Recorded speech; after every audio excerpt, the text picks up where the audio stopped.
আসসালামু আলাইকুম। এখন শুনবেন সংবাদ শিরোনাম। হাসপাতালে খালেদা জিয়ার শারীরিক অবস্থার খোঁজ খবর নিলেন প্রধান উপদেষ্টা। চিকিৎসা শুরু করেছেন যুক্তরাজ্য থেকে আসা ডাক্তার রিচার্ড বিলি। রাজনৈতিক সংকট নিরসনের পর তফসিল ঘোষণার আহ্বান এনসিপির। রংপুরে জামায়াত সহ ৮ দলের সমাবেশে ভোটে কারচুপির চেষ্টা হলে দাঁত ভাঙা জবাবে। বগুড়া ৪-এর বিএনপি মনোনীত মোশাররফ হোসেনের বিরুদ্ধে সনদ জালিয়াতির মামলা ফেল করেও ডিগ্রি সার্টিফিকেট নেয়ার অভিযোগ। লালমনিরহাটে স্বেচ্ছাশ্রমে তৈরি হয়েছে ৮০ মিটার দীর্ঘ বাঁশ ড্রামের ভাসমান সেতু, দুই পাড়ে চলাচলে মানুষের স্বস্তি। আসসালামু আলাইকুম। এতক্ষণ শুনছিলেন সংবাদ শিরোনাম, এখন শুনবেন বিস্তারিত। ১০ম গ্রেড বাস্তবায়নের দাবিতে সারা দেশের সরকারি হাসপাতালের মেডিকেল টেকনোলজিস্ট ও ফার্মাসিস্টরা সকাল থেকে দুপুর পর্যন্ত কর্মবিরতি পালন করেছেন। এতে রোগ নির্ণয় পরীক্ষা ও ওষুধ বিতরণ কার্যক্রম বন্ধ থাকায় চরম ভোগান্তি পোহাতে হয় রোগী ও স্বজনদের। দাবি আদায় না হলে আগামীকাল থেকে কমপ্লিট শাটডাউনের হুঁশিয়ারি দিয়েছেন আন্দোলনকারীরা। কিছুই খাই নাই, আমি এখন খাইতে পারি না।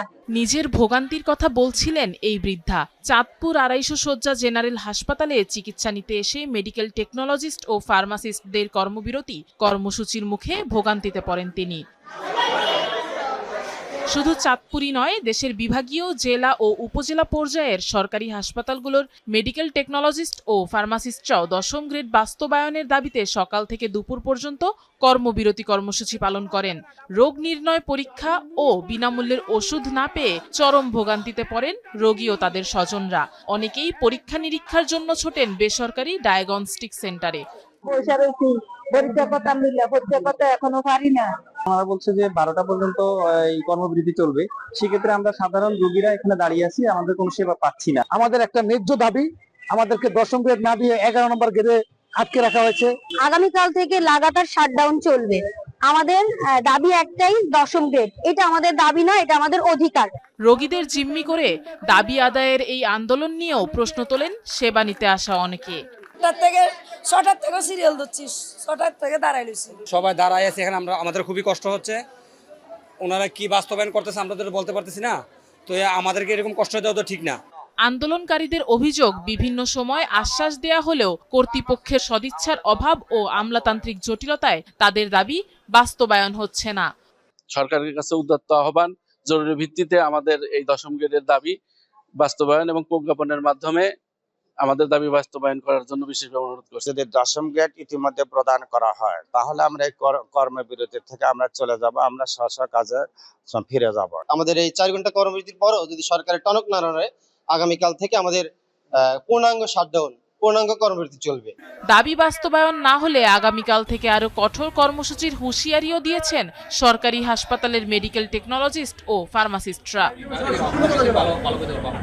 আফরোজা লামিয়া, যমুনা নিউজ।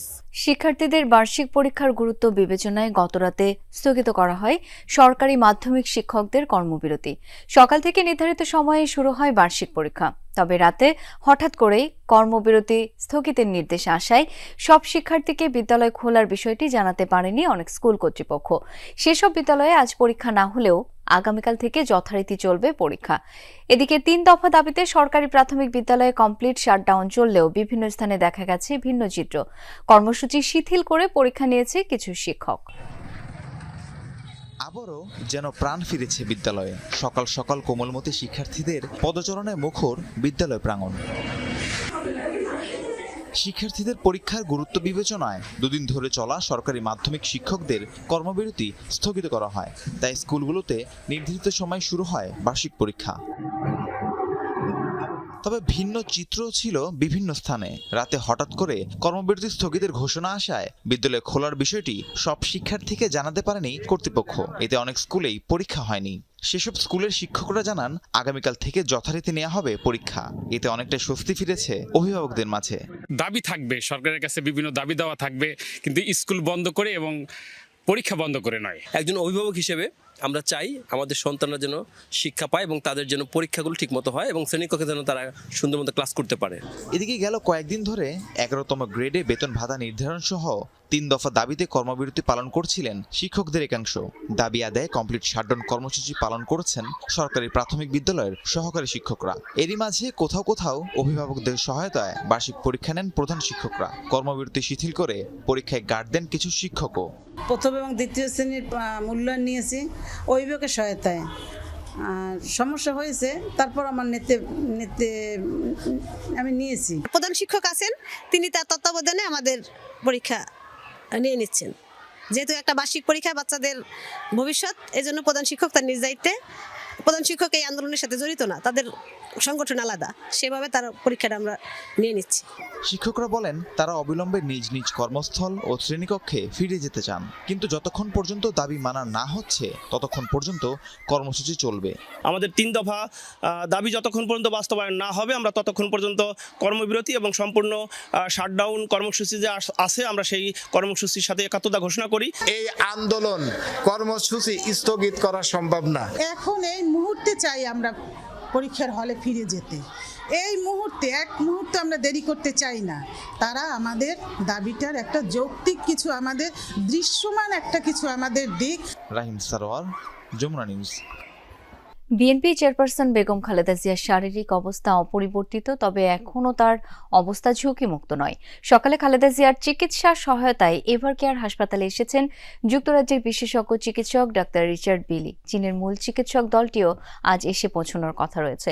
এর আগে মঙ্গলবার দুপুরে খালেদা জিয়ার স্বাস্থ্যের অবস্থা জানিয়ে সবাইকে ধৈর্য ধারণের আহ্বান জানান ব্যক্তিগত চিকিৎসক AZM জাহিদ হোসেন। তিনি জানান বিএনপি চেয়ারপারসনকে বিদেশে নিয়ে চিকিৎসার বিষয়ে সিদ্ধান্ত জানাবে মেডিকেল বোর্ড। এজন্য যাবতীয় প্রস্তুতি নিয়ে রেখেছে বিএনপির পক্ষ থেকে তার দ্রুত আরোগ্যের জন্য দেশবাসীর কাছে দোয়া চাওয়া হয়েছে। দলের ভারপ্রাপ্ত চেয়ারম্যান তারেক রহমান লন্ডন থেকে সার্বক্ষণিকভাবে চিকিৎসার খোঁজ খবর রাখছেন এবং নির্দেশনা দিচ্ছেন। খালেদা জিয়ার শারীরিক অবস্থা অপরিবর্তিত থাকলে দ্রুতই দেশে ফিরে আসবেন তিনি। এদিকে ভিভিআইপি ঘোষণা দেওয়ার পর বিএনপি চেয়ারপারসনের নিরাপত্তার দায়িত্ব নিয়েছে SSF। গতরাতে হাসপাতালে খালেদা জিয়াকে দেখতে যান সেনা, নৌ ও বিমান বাহিনী প্রধানগণ। গত 23 নভেম্বর থেকে এভার কেয়ার হাসপাতালে চিকিৎসাধীন খালেদা জিয়া। 27 নভেম্বর তাকে CCUতে স্থানান্তর করা হয়। বিএনপি চেয়ারপারসন খালেদা জিয়ার সুস্থতা কামনায় দেশের বিভিন্ন জায়গায় দোয়া মাহফিল সহ নানা কর্মসূচি অনুষ্ঠিত হয়েছে। দুপুরে টাঙ্গাইলের কেন্দ্রীয় শহীদ মিনারে মাহফিলের আয়োজন করে বৈষম্য বিরোধী ছাত্র আন্দোলন।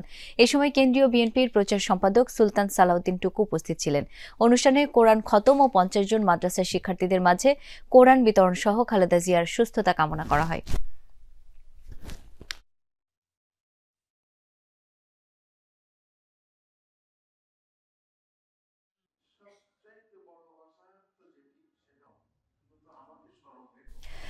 বাদজোহর নাটোরের কোর্ট মসজিদে জেলা জাতীয়তাবাদী আইনজীবী ফোরাম মাহফিলের আয়োজন করে। এ সময় আইনজীবী ফোরামের নেতাকর্মীরা ও সদস্যরা উপস্থিত ছিলেন। পরে নেত্রীর রোগ মুক্তির জন্য জনগণকে দোয়ার আহ্বান করেন তারা।